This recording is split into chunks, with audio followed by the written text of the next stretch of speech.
All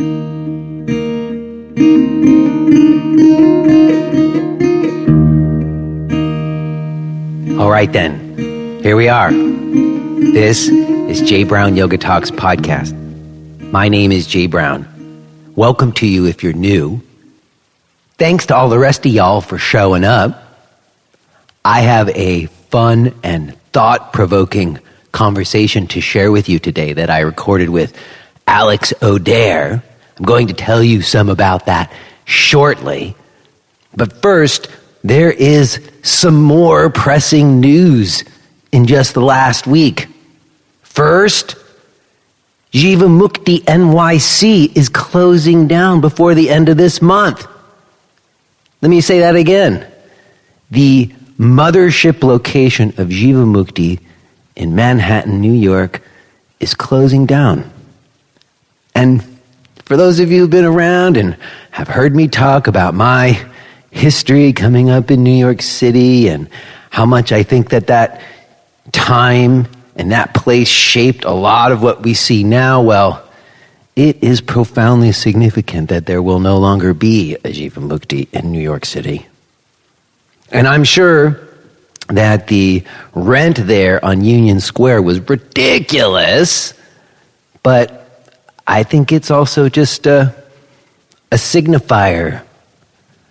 The bubble really has burst, I think, my friends. If anybody doubted that, you had Yoga Works on the West Coast in Los Angeles, and you had Jivamukti in East Coast in New York, and they were the ones who brought it all forth into the vinyasa, modern postural world that many of us inhabit now. And Yoga Works got sold off to venture capitalists, and Jivamuktis were the holdouts. They were one of the last remaining early adopter, independent, slightly scaled operators. And all that other Jivamukti that exists on the planet, it all started in New York. And the fact that there's no longer going to be a mothership there, I don't know.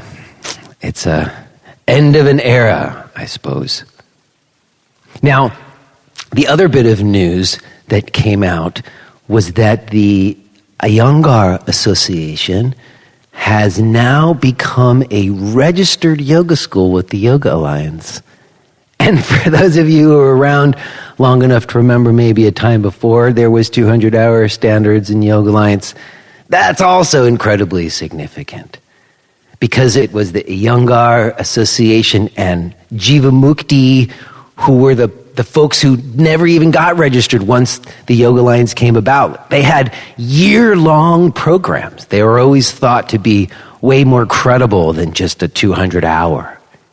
But I do remember having a conversation with Richard Carpel some years back, and him telling me that he was getting contacted by all kinds of certified Iyengar teachers who were trying to get jobs at this place or that, where they had a policy you needed to be registered with the Yoga Alliance, and they weren't able to get jobs. And they were trying to explain to them, I'm a certified Iyengar teacher. Our training is a year long. And, they didn't know nothing from nothing. They just had a policy that you needed to be registered with the Yoga Alliance. So at some point, not so long ago, I remember mentioning it here on the show, I did start to see 200-hour and 300-hour Iyengar trainings pop up. And now that has led to an official new relationship between the Iyengar Association and the Yoga Alliance. Now, the timing of this could not have been worse, because on the same day that I got the news of the Iyengar and Yoga Alliance relationship, I also got news of a big uproar, because if you were here a few weeks ago, I had Donna Fari on, and we were talking about Manuso Manos, this senior Iyengar teacher who was decertified because he was shown to have been a sexual abuser for many years. And apparently there's some yoga center in Los Angeles who was hosting him in like a secret workshop. They weren't even like putting it on the website. It was like on the down low. And all these folks who still support him, despite the fact that it has been proven that he was this abuser, was happening. So in any case, there's a bunch of people trying to protest and trying to get them to stop this. And it's just a strange convergence of events that this secret workshop with this decertified teacher is happening. You know, there's no one to regulate and stop this guy. And then at the same time, the Young Art Association is starting to become in a relationship with, I don't know how you're supposed to say it, with the Yoga Alliance. It all was just a strange swirl, my friends. And all of it really is, to me, the paradigm shift coming to its fruition in a slow and confusing way. And that is pretty much what Alex and I are talking about some this week. There is more to be discussed when it comes to the Young Art Association, I think. It's a little strange. Is it like a outsourcing now of the, ethical codes? I don't know. It seems a little bit funky. So I know that there's a number of people who reached out to me after Donna came on, and we're going to be returning to that conversation some for sure. But for whatever it's worth, just to know, some big tectonic shifts underfoot. Now, today's conversation with Alex is very much, as I was saying about this, I start out talking with her some about her new Instagram stardom. She's got some new Instagram notoriety, and she does some funny things with her social media accounts, and we talk about that. And then we do get into the New York Times article about consent and touch. And just to mention that this conversation was recorded before Alex had listened to the talk from last week with Catherine Darrow. And so Alex emailed me since last week to say that there was a thing or two she said in this conversation that she regrets a little, that she thought better of after hearing from Catherine, just to mention that. And I am going to do a bit of a debrief with you on the other side, because I also got many, many emails and comments that came in after people listened. And I want to share some of those. I want to read a few of those responses from you, the listeners, as well. So you can stick around till after this conversation with Alex if you want to hear those responses. But today's talk with Alex is also quite fun. She is just a very enjoyable person to be around, and we got into it. As you will hear, I just love her vibe, and it's good fun. I'm excited for you to be hearing it today. Before we do, let me say something to any of you who are running studios and using MindBody Online and wondering if there's an alternative. Well, there is. And if you've been around, then you know what I'm talking about. I'm talking about today's sponsor, Karmasoft. And I have been singing the praises of Karmasoft since long before they sponsored the show. The owner of that company, Rudy Senecal, he's a guy I really respect. He was on the show long before we ever even had sponsor ads. And that's the software that I used at my yoga center. And I just found it to be really efficient and to make my job of running the studio easier. And it's funny, you will hear in today's conversation that Alex actually mentions that she considers it, but then she's worried about it being a big headache to make the switch over. Well, listen, it's not a headache at all. All you got to do is reach out, and Rudy and his team will totally take care of it. They make it totally painless and easy. So if that's been what you've been thinking, you don't have to worry about that. They will totally make it a smooth transition for you. And I just think it's a really smart choice. I encourage you to go check out Karmasoft. Go to karmasoftonline.com. Also, let me drop some of the tour dates. I have got upcoming tour dates. If you didn't know this, I'm doing a self-managed tour of 2-day intensives. And it's interesting. I have to say this. In the past, when I have gone and traveled around to different places in the world, often I will go for a weekend, and I will I will go for 2 days and we'll do a series of workshops, usually 4 workshops, 2 on Saturday and 2 on Sunday. And we've always done this thing where you can sign up for all of them or just one of them, And that's always done to kind of like maximize attendance, to get the most people there, because not everybody can come for the full weekend. Maybe they just want to come for one. And so I've always just been very lenient about that because, frankly, I needed as many people as possible to come. But I have to say, having done that all last year, it definitely presents issues because, there's usually a core group of people who come for the whole weekend. And for those people, there's a continuity, and each session builds on the next session, and we have 4 of them, and you can actually kind of get somewhere over 4 sessions in 12 hours, like 3-hour sessions, 2 a day, 4 of them. It's a good chunk, But then there would always be all these other folks who weren't there on the first day or just showing up for one, and then I always feel like I have to be redundant and say things to them that they didn't hear the day before. And so this year I decided I didn't want to do that I was going to sort of make it a requirement that people sign up for all 4 sessions. And it's just interesting, like the numbers are even lower. Like the core group that I used to have when you didn't have to sign up for all 4 is kind of bigger than the groups that are forming now. And it's a weird psychological thing that we have where if you can choose to go a la carte, then you're like more apt to go to all of them than if you have to go to all of them or something like that. I don't know. It's an issue. I just feel like if I'm going to travel to a place, it's better if we can have just like a little bit of continuity and consistency and not just like these little, intro 3-hour splashes. So for whatever it's worth, if you're somebody who's been listening and you think it would be interesting to actually be in the same room with me and have some practice, I'm doing these 2-day events, but you got to come to both days. And I think it's going to be a really cool way for us to share some stuff. So listen, here are the dates.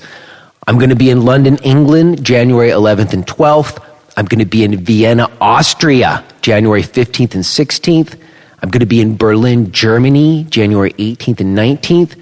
And then I'm going to be back in the States. I'll be in Las Cruces, New Mexico, February 8th and 9th. Sarasota, Florida, March 21st and 22nd. And Austin, Texas, April 11th and 12th. There are some more dates later on in the year. You can find all of them and register at jbrownyoga.com/tour. That's jbrownyoga.com/tour. All right then, y'all. I think that will do it.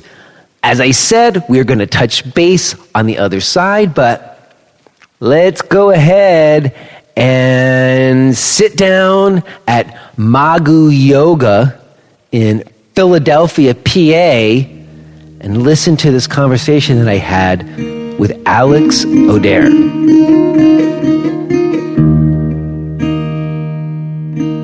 It's so weird. Like literally for years I've been just listening to you. It's so weird to have you here. Like I listen to you in my kitchen when I'm cooking, and now you're sitting across. I love that because I'm always imagining, and sometimes I'll even say that at the beginning of the podcast, what are you doing right now? Are you in your kitchen? And I always imagine that there's some people in their kitchen and you're one of those people. Actually in my kitchen most of the time when I'm listening to you, and my husband will come in and be like, are you listening to this guy again? And I'm like, you know him. It's Jay Brown. Well, it's super fun to be at your yoga center. Thank you. And, we spoke before, it was years ago on this show. We spoke about... It was like right after an election. I guess, was it in 2016? No. Could it have been? I think it was, Jay. I didn't check. I often check the date, but I didn't check. I actually think it was, yes, in 2016. Wow. Isn't that, that's crazy that much time has passed. No, that couldn't be right. No, it couldn't be right. Because I had already moved to Pennsylvania. And we wouldn't have been doing a podcast on like the day of the Women's March. It might have been some kind of political thing going on. You're right. Yeah. But I don't think it was the election because I had already moved to Pennsylvania and I've been there for 2 years now, just 2 years, like last month. Yes. And this is the first time I made it to come visit you. And I've been meaning to since I moved there when we spoke. I know. And so here I am. And it's great to be here because I've traveled around a lot and seen all these yoga centers, and I talk about that on the show all the time, but you have a little you've got a nugget here. You got it's the feeling. And here's my question about it to you. And maybe you told me this last time we spoke, and I can't remember. Yes, we're broke. No, I'm kidding. That wasn't the question, but please help. Okay, I wasn't trying to paint any other false pictures. No. But my question is this: like when you were just finishing your class now, and I showed up, there was this group of people here, and there was clearly a dynamic and relationship between you and those people, which is what we've talked about in terms of this like old school Nag Champa burning thing, whatever that we talked about in the old days last time we talked. And I'm curious, did you know people here in this particular neighborhood before you opened this place? Did you have roots here, or were you able to build that just showing up here and like planting a flag? I would say, and it's a really good question, and you're totally right. Yeah, I like basically know there was like one woman today who I didn't know, who was a new student. You know, as you know, there's always a couple of brand new in each class. But yeah, I know everybody by first name, and it's very cozy, and we're all like hug each other, goodbye and hello. And I will say there's two things. I knew nobody coming in, but my husband did grow up in this neighborhood. Is that better? Yeah. And so I had been coming here we've been together, 26 years. So I'd been coming here forever, but I didn't teach yoga here. I just went to his house for Thanksgiving and, we left. There's a woman who teaches here named Tara Culp, who's a very close friend of mine, and she had been teaching in this neighborhood for many years, and she had cultivated, I would say, a core group of students and I coerced her to bring her class here. She taught at like a community center, that she did by donation. Mm-hmm. So I will say that when I opened here, Tara brought, I don't know how many, but Tara brought a handful of students, 10, maybe even a dozen students who were regulars, who mostly come to her class. They don't really come to my class much, which I love. I mean, I love when people go to have their favorite teacher. So I would say that I just cultivated it by being here every day, and word of mouth. I do like no advertising whatsoever, and all the youngsters are like, "You've got to do better marketing." And I stopped even making my little postcards with schedules just because I have a block on like figuring it out, and so I don't even have that, which is fairly pathetic.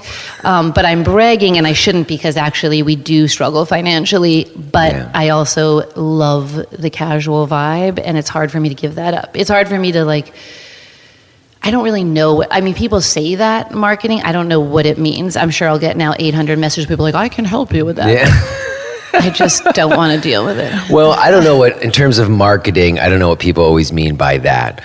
What I do think is that there's ways, and I just had someone on the show, I don't know if you listened to it, and we were talking about money and cash management systems. There are ways to be clear about what your numbers are and make sure you're not digging yourself into a hole like I did. Yes. And I do, I use my body. I've been meaning to switch to the people you use. You mean Karma Soft? Yes, for years. Yeah. I just can't deal with the pain of doing the switch, Oh, reach out to Rudy. He'll take care of you. Okay, I'm going to do that. But it's not even just that. I think that it all depends on your overhead and how much your rent is here. Totally. And then if it's too high, then there are things that you could probably do that would increase revenue or get more people in the door.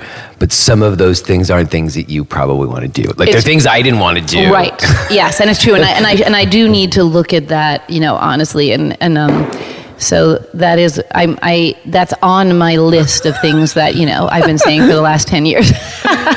Well, but, what's clear and what I witnessed is you and I share that, there's I'm going to get cheesy, but there's a love thing. There's a love thing. It was a love thing of you having a place to come to. Yes. I don't know how close you live by. 3 blocks. 3 blocks away. Yeah. Where you have this nice little room where people know to come and kind of share in this thing that's dear to you. Yeah, and I thank you for noticing that, and I do feel that way, and I very specifically did not put, I don't want to sell I will not sell anything in the I'm joking, I'm looking at Jay, whoever's listening, because there's not a lobby, you just walk in the front door, but there's a mini lobby. There's the old school thing, there's a little kind of partition thing that you double where you put your props. Exactly. And I remember there used to play place in the East Village, and they used to use like those IKEA square things that you could put stuff in, like cubbies. But yours is low, as like a bench, and that's it. There's a little area. My husband built. I like that cute thing he built. One side, on one end is a shoe cubby, the other side is blankets. There is kind of a reception area, but it's a one-room railroad kind of situation. Yep. And so I did not want to have. The only monetary exchange, and I even hate that, is to buy class. Yeah. I wish I never had to, do any of that. I mean, I wish everyone would just do it online. I hate dealing with all of that, but it's fine. I mean, I do, but I didn't want to sell anything. I wanted people to feel like they were coming into a space. I don't say this, and I don't know even if they're aware of it, but I wanted it to be like a commodified free space. And so there's no oils and eye bags and all that stuff, which are fine. I don't, whatever, but I just don't want to sell them. And I don't want people to think I'm trying to sell them something, except for the yoga class, obviously.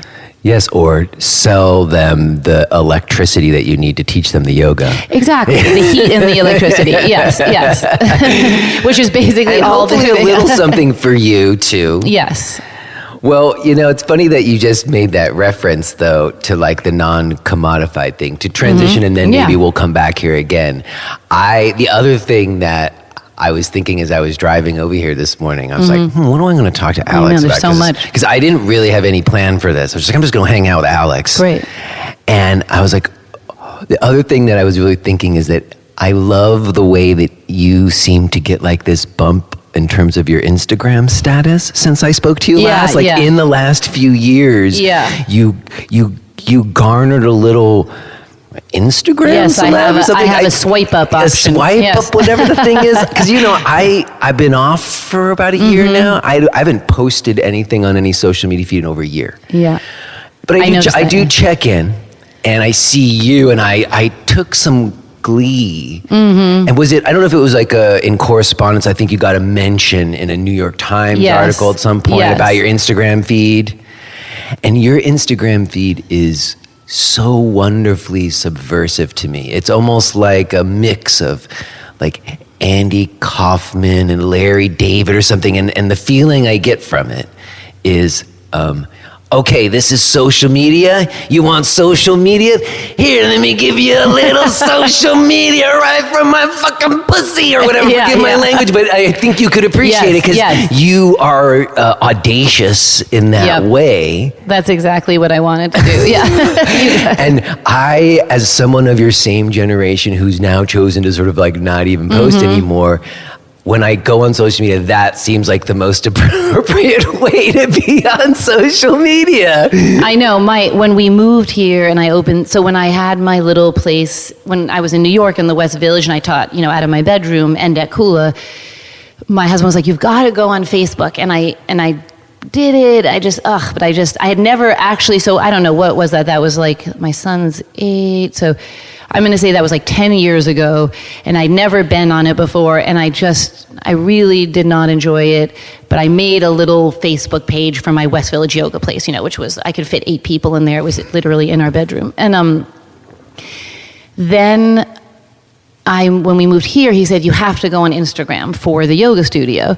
And he got the account for me. He's a tech man. He's an artist, but he uses technology. So he set it up, and I was shocked, when I started scrolling through Instagram. I had never seen the yoga Instagram world, and I started following people in the yoga world, and I honestly it sounds ridiculous, but I was shocked at what was going on. And so when I started doing my videos, making, fun in exactly as you described, I'm so glad you say Andy Kaufman, because that's how I feel. We talked about it a little bit last time with the dolls and you having sponsorships and stuff like that. But you've taken it to new heights since then. I have, with the dick pics. Nick was like, this is what you're doing, you're never going to get students with this, which is true. I don't think I've garnered like a single student from my Instagram account. So he was right about that. But when I did, I have to say that when I got the New York Times profile, and I will admit I was like, yeah, fuck y'all bitches, like I was like, because so many people were like, this is, I would get messages like, you're don't take the women down, and people would be upset and say that I was divisive and mean. I just want to be like, here you go. That's the New York Times. Yeah. I mean, it lasted for like a day, the satisfaction, but yeah. But now it seems like you do still are sort of poking your thumb Yeah. in it.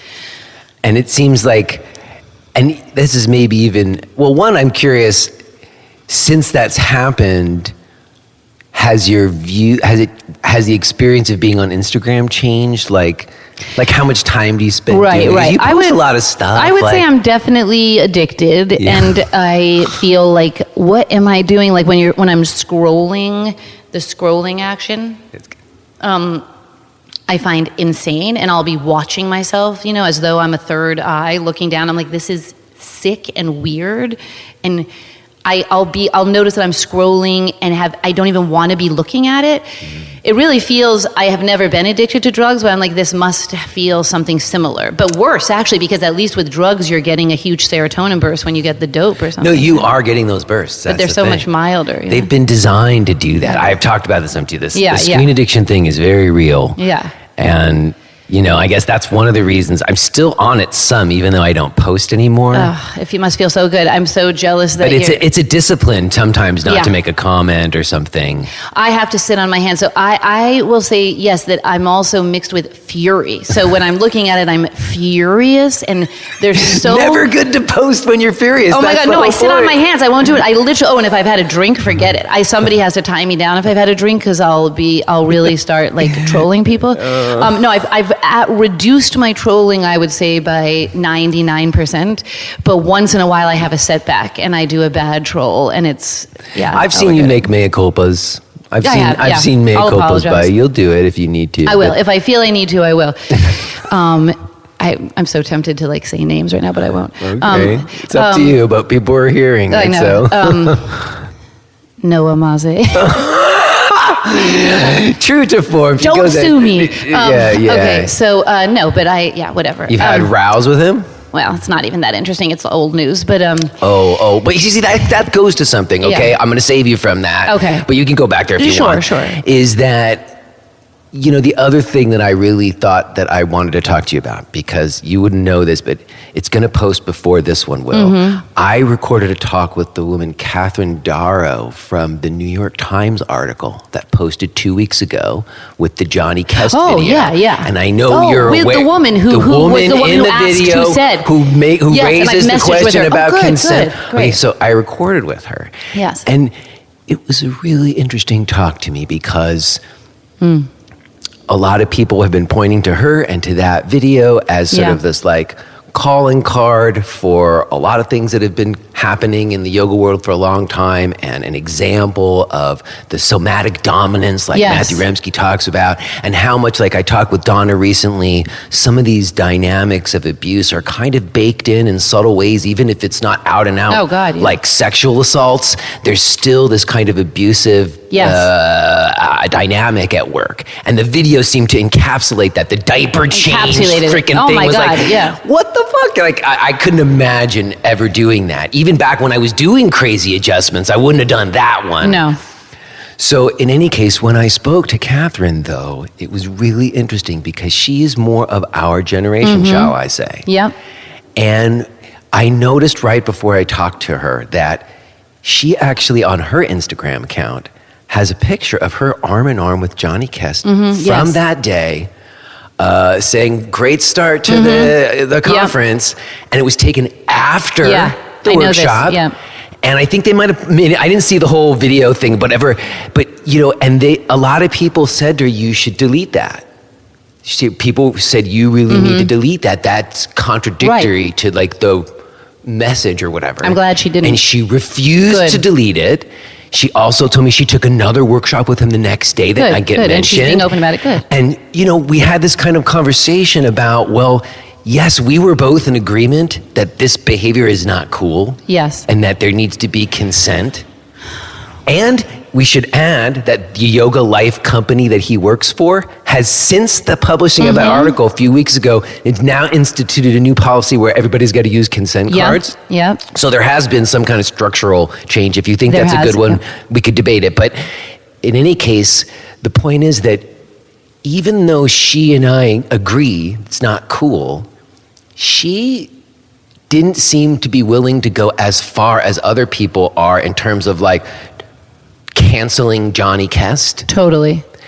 But you seem to be, you're putting a picture up and drawing a big neon dick over him. You don't seem, but you're of my generation, so I'm curious, like, where is the line? Like, is there redemption for these guys? There's a point maybe where it crosses over a line and there shouldn't be a redemption? I don't know. No, I have so much to say about it. And the Instagram stuff I do is only a smidgen of the story, so it's partly performance and it's exaggerated and it's histrionic in order to make a point, right? So there's, and sometimes when people comment like, yeah, fuck those men, take them down and nobody should ever give hands on, I will sometimes engage in that and say, wait, well, that's not actually what I'm saying. And sometimes I just don't have the time to describe. It's literally, you'd have to write an essay to really get to the nuance of the issues. And so I'm so glad you bring it up. And, Catherine Rosman, who is the journalist, she's the same woman who did my profile in the New York Times. I think it's Karen, right? It's Catherine, but she calls herself Katie. Oh, okay. Sorry, Katie. Yeah, it's Katie Rosman, okay. But her byline is Catherine. Okay. And she's wonderful. Hi, Katie, if you're listening. I see. So you worked with her before this piece. Yeah, so she did the profile on me in the Times, and during that I kept trying to redirect our conversation to these issues. But it's for the style section. And so Katie was like, I love everything you're saying and it's so fascinating, but it's not really for this, And I kept trying to get to somatic dominance and I don't think Katie minds me saying this, like I hooked her up with Karen Rain and Matthew. So I because she said, you know what, I want to make this a bigger investigative piece. And I said, great. I don't need to be any part of that, whatever. If I am, fine. But I don't want to be like, I sort of became in a micro world, a spokesperson on some level for this issue, within my social media world. I've never been assaulted myself in a yoga class. So it's a little weird for me to have that role. So I didn't want to feel like I was piggybacking on this situation. Well, just to jump in for a second, I think it's very cool that you leveraged this moment of stupid Instagram. Yes. Forgive me, I don't think you mind me saying it's stupid. God, it's stupid as fuck. To say to the woman covering you for the style section, actually, there's way more important shit you should be writing about. Yes. And you should talk to these people. Yes. So I hooked them up and Karen Rain totally said, I don't think I'm saying anything weird. I'm not trying to like toot my own horn, but it's known that I did that. And there was people out there who she needed to speak to about what's going on in the abuse in the yoga world, and you pointed to them to the right people. Yes, I said, these are the women you need to hear from, and there's a man named Matthew Remski who, as you know, is very controversial for reasons that I find ridiculous. In my opinion, the only reason you could not like Matthew Remski because you find his writing pretentious or too wordy, which many people do, but there's like a contingent at, these people on Facebook and Instagram who are like vitriolically against him and claim, and sorry if you guys don't know who Matthew Remski is, but people know who he is. He's been on the show a couple times. Yeah. I'm in agreement with you. I mean, they try to claim he's like they basically treat him as though he's an assaulter. It's ridiculous. He's done nothing except right now. I think that it's another conversation. Yes. He released that Mati is Rati video that made a lot of people upset because she said she wanted to be off the record, but he did that to refute what was in the New York Times. I'm glad he released it, and I'm sorry. Because you got Eddie out there saying, I didn't see anything, when everybody knows he did see stuff. And so he puts it out there to refute that, and he's representing those Karen Rain and Jubilee Cook, let's say their names, and he's representing them, and they're, I believe, grateful to him for that. Yes. He's not just like some bad guy trying to make a name for himself or something like that, and which is what people say. His work on somatic dominance was one, and people get so mad at me when I mention his name, but I credit him with giving me the articulation to describe somatic dominance. To me, somatic dominance is everything, and that's how I feel I was assaulted. It was through somatic dominance. I'm using the word assault just to connect to this. I wasn't not sexually assaulted, but I do feel that my body was assaulted. See, that's the point right there. I had a conversation last night with these teachers, and some of them knew Brian Kest and like that school, Johnny Kest, and she said she remembered someone saying to him, he's a great teacher, but he's kind of handsy. And at a certain time in our adulthood and in the yoga world, that was not considered assault. No, absolutely not. Maybe it was always assault and we were just never calling it that. But what we're calling assault now was not considered assault not that long ago by a lot of people. Yes, and I don't want to or intend to use the word assault lightly. And I'm going to say I'm using it as a narrative arc, so to speak, to describe a feeling when I now look back on someone pushing my legs behind my head, and like David Life, who I would never say he assaulted me, David Life, and and this is when we can connect to the Johnny Kess thing, and I forgot the woman's name. Catherine Salandaro. And Catherine, I would probably go back to a David Life class, and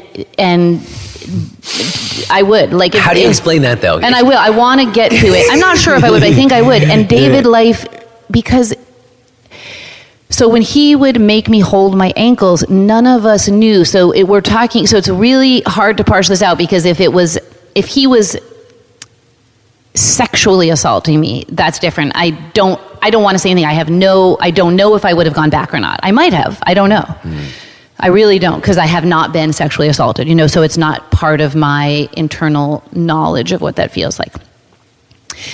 But if we're talking about the somatic dominance, right, which for listeners is complex, but it's what basically yoga is based on. Well, and I have been a dominator, a somatic dominator, and still am, and fight every class to figure out when I'm trying, somatically dominating and not. I question myself every class. Let's flesh that idea out a little bit for people, because, Donna Afari was just on recently. Yes. I don't know if you listened, and she talked about this kind of presumption that the teacher knows best for someone else. Exactly. And just recently I was sharing with these teachers in my teacher's class about how, I've sort of, I stopped touching people like I used to, a long while back. Same, yeah. Because one of the last times I did, it was very clear that, when I went over to someone and I was going on my old idea of, helping them into the form, which is, the old idea was, perfecting the form or something. Yes. And so getting them into the correct alignment. Using my hands to help them with their alignment or whatever. Yes. The last time I did that, it was so obvious to me in observing that person and looking to try to tune into their experience, that when I went over there, it then created an experience for them where they felt like they weren't doing it right. Oh, yes. I was just talking about this today. Just immediately I could see, I was like, oh, they were doing their thing. Yep. I went over thinking I was going to help them to try to make their form better, quote unquote. Yes. And in so doing, made them feel like they can't do it good. Exactly. And I thought, that's the whole fucking thing right there. Yes, I wish we need a whiteboard to put all the different threads we have open right now. So, I need to say one thing. So, to go back to somatic dominance, the issue with it, and it's somewhat what Catherine, who is in Johnny Kess' class, is going through, and I wish we could have a talk with her now together, but when you are somatically dominated, you are not fully aware of why you want the thing you think you want. So the teacher, the guru, has a power over your body, and you have come to believe through the zeitgeist and the other people in the room as well, the community, it's all part of it. It's a collective consciousness that's delusional, because, so for example, in the 90s, in the Ashtanga world, I wanted Pattabhi Jois, I've said this many times, so it's repetitive, to come and tap me on the perineum when he was in New York, because to me that would have given me Shaktipat, or at least I wanted to see if it would have, which is a waking up of your inner energy. Those of you who don't know, the magic touch. Yes. And I would bet, as I felt the teacher's feet towards me, I would be like, please, let's get my leg farther behind my head, or yes, I'm ready to drop back, get my hands on my ankles. And the feeling that I felt in my body, I had been convinced it's a dance between the student and the teacher, the somatic dominance, that is a good feeling and spiritually transformative. And we've talked about this before, and it's common, and if you listeners want to know more, there's a lot out there about that right now, Matthew Remski being one of the people who writes very articulately about it. on some level, the entire yoga, the physical yoga, the hatha yoga practice is based, in my opinion, on somatic dominance because it comes from, it's a male lineage, it's a patriarchy, there's no doubt about that. What we call modern postural yoga now, right? Do you call it as well that? Yes. Good distinction between hatha yoga and Yes. modern postural yoga. Thank you. So there's yoga, which is, in my opinion, to put it very simply, the exploration of the essential nature of consciousness. Bam. There are many tools to explore the essential nature of consciousness, but in my opinion, the two main tools are silence and stillness, because that's often where any of the texts will have us end up, right? Also through nadam, through sound vibration, right? I would say it's like sound vibration, otherwise known as chanting, silence and stillness, otherwise known as meditation, and then there's there's like some breath and movement that might prepare you for that.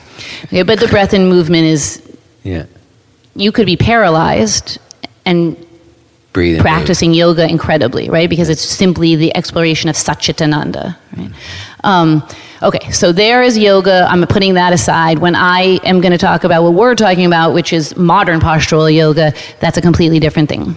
Which is the way that most people have experienced yoga in this time. Exactly. And I often want to change like my name here to like Magu movement. I basically don't use the word yoga in class. I use somatics. And then I use yoga because, see, I do teach some silence and stillness, and I do speak about Vedanta, and so I still actually have these yoga elements, and I do define yoga in class, so I feel bad taking yoga out completely because I do kind of play with yoga, but it's, it's hard to say, so I question that all the time. I understand, but you're not just teaching movement. No, I'm not just teaching movement. The word is inadequate. Yes, but generally when I'm doing the movement part, I call it somatics. Okay. Okay. So we sort of have a handle very lightly on somatic dominance. When somebody is somatic dominant... Wait, can I ask you something about somatic dominance, about something you just said? Yeah. Because I want to clarify, because you started by saying that when someone's being somatically dominated, they don't know that that's happening to them, and we're all part of it. And I've experienced that. Yeah. And I have, like you said, been a somatic dominator myself. Yeah. Even from the way, like Matthew describes, where you like walk in the room and kind of assume a certain authority in a certain kind of way. I've experienced that too. But are you suggesting that Catherine from that thing is delusional? I would say that Catherine is still being somatically dominated. Ooh, see, she might not agree with that. I know, but I'd love if she were here. I'd like hug her and love her and like somatically dominate her. No, kidding, Catherine. No, but she's really cool. Actually, I think from what I know of her now, she would be fine with this conversation. I think so too, because I've chatted with her just DMing each other. Oh, okay. Because I put, she was in the. I did this. I don't know if you saw my stories about. Oh, Johnny I saw some pass by, but I didn't watch them all. I just made Instagram stories where I kind of you shared it with people. You were like, video. For those of us who didn't have the Hulu account, we got to see some of it. Exactly. That's all I'm talking about. So she was in it, and then she messaged me. I don't remember, and we had a lovely chat with each other.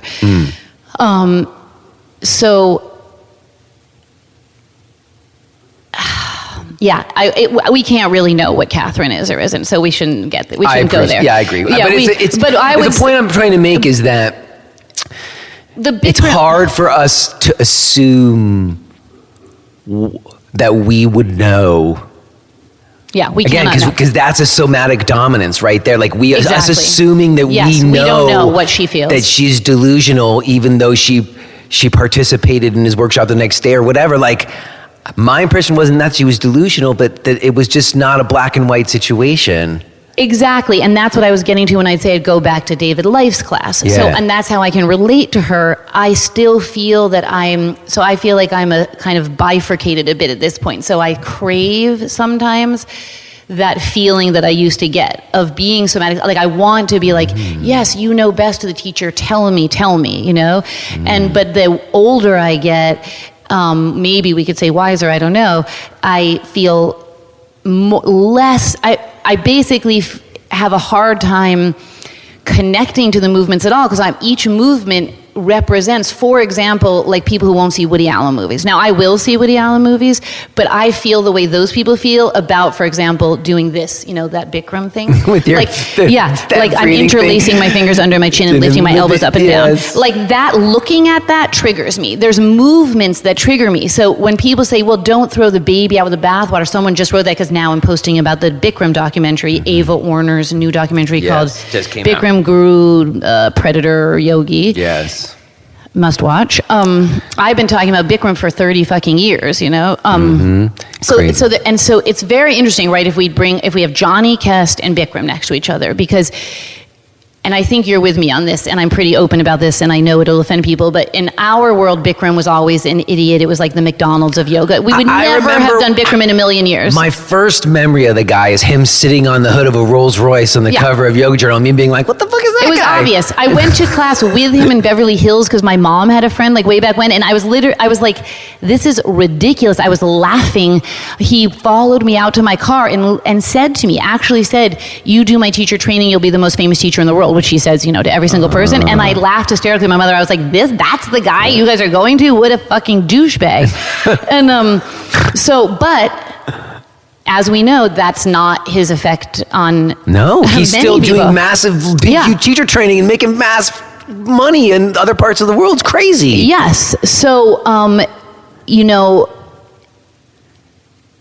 that's this incredible thing, right? It's the somatic dominance, the style that people do is very different. Yeah. So with Johnny Kest, I feel like he's right on that edge of being like as ridiculous as Bikram, but also something like I was known for adjustments I gave for intimate adjustments, right? People would call me like, oh, Alex's adjustments, they're incredible. And often in trainings, people would say, but how can you do that and not get in trouble? Like I'm saying even years ago before Me Too movement, people would say, I don't think I could do that kind of adjustment. Like I had a thing that was called the famous pubis adjustment. And I do think I'm an outlier in one way, right? There's certain ways you can't describe why it's okay for me to do something. I'm Alex, I'm weird. Part of my shtick as a yoga teacher is breaking down the persona of yoga teacher, right? I don't come in I usually come in and I'm unshowered and braless and talking about, I kind of try to break that fourth wall. That's part of my act, right? So it's an act as well. But I do not try to elevate myself on any level, and that can be a lot of energy too, because I chat with people a lot, and we're very open and transparent with each other. If I can't pay my rent, I say, the landlord just put the fucking bill in the thing. That's my deal, right? I'm like out there with shit. You're an anti-brand like me. Exactly. And I know you can relate to it. Yes. So I was known for very intense adjustments, and when I say intense, I mean they were intimate in the sense that I really would get into your belly and, reach under your rib cage. I might even have a hand on breast tissue. I would say 99% of the time of my career of teaching, which is 26 years or so, I've not had a problem. But there was a time a couple of years ago at the height of the Me Too movement here in Philly where a woman wrote me and felt I had touched her breast on purpose. And it was very shocking to me. And I had one Yelp review in 2008 where I touched someone the way I touched everybody, and she was totally triggered and flipped out. And I reached out to her, but it was a moment I remember. It was very intense. And that definitely shook me. Yeah. And I did change from that moment on, because I was like, oh, that's not it's, it feels so weird when one person is absolutely 100% convinced I touched her breast in order for my own pleasure. Yes. And when I'm 100% convinced, don't even remember doing that. If you are hearing this message, then you're listening to the free version of J. Brown Yoga Talks. To hear the rest of our conversation, please subscribe to Podcast Premium at jbrownyoga.com/premium.